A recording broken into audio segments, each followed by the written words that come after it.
এবারের ইফতারিতে আম্মু ভাজা পোড়া খুবই কমই করেছেন। ইফতারের ট্রেডিশনাল খাবার হচ্ছে বুট, ডালি বড়া, এটাই বেশি বেস্ট।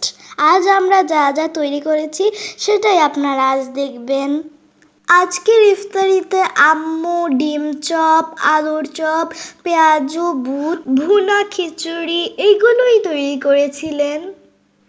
আম্মু বুট ভুনাটা নামানোর আগে একটু ধনিয়া পাতা দিয়ে নামিয়ে ফেললেন, আর এদিকে পেঁয়াজগুলো আম্মু মচমচা করে ভেজে নামিয়ে ফেললেন। আম্মু আলু আর ডিম চপ তৈরি করার জন্য আলু আর ডিম সিদ্ধ করে নিলেন। ডিম চপ আর পেঁয়াজু আমার অনেক পছন্দের খাবার। ইফতারিতে আপনাদের কোন আইটেমটা সবচেয়ে বেশি ভালো লাগে? আমার সবচেয়ে বেশি ভালো লাগে ডিম চপ আর পেঁয়াজু। আলু দিয়ে ডিম চপ তৈরি করার জন্য এদিকে আম্মু চপটা তৈরি করে নিচ্ছেন, তারপর বেসনে ডুবিয়ে গরম তেলে ভালোভাবে ভেজে নেবেন। এখানে আম্মু 3টি ডিম চপ তৈরি করেছেন। আসলে ডিম চপগুলো অনেক মজা হয়েছিল। ডিম চপগুলো যেহেতু অনেক বড় হয়েছিল তাই আম্মু একটা একটা করে ভেজে নিয়েছেন। আম্মু ভাজাভাজি করছেন, এইদিকে আমি একটু টেঙ্গো নিয়ে নিচ্ছি ইফতারিতে খাওয়ার জন্য। ভাজা পোড়া শেষে আম্মু কিছু শসাও কেটে নিয়েছিলেন ইফতারিতে খাওয়ার জন্য।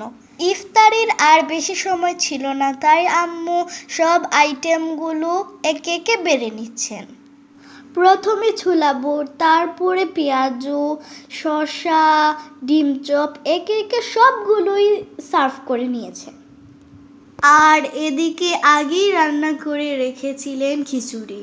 এক এক অঞ্চলের এক এক জনপ্রিয় খাবার।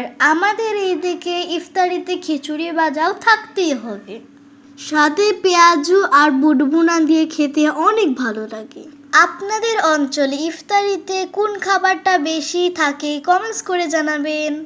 আপনারা আমাদের ভিডিও কোথা থেকে দেখছেন? আমাদের ভিডিও যদি আপনার ভালো লাগে তাহলে লাইক, কমেন্ট এবং ফলো দিতে ভুলবেন না।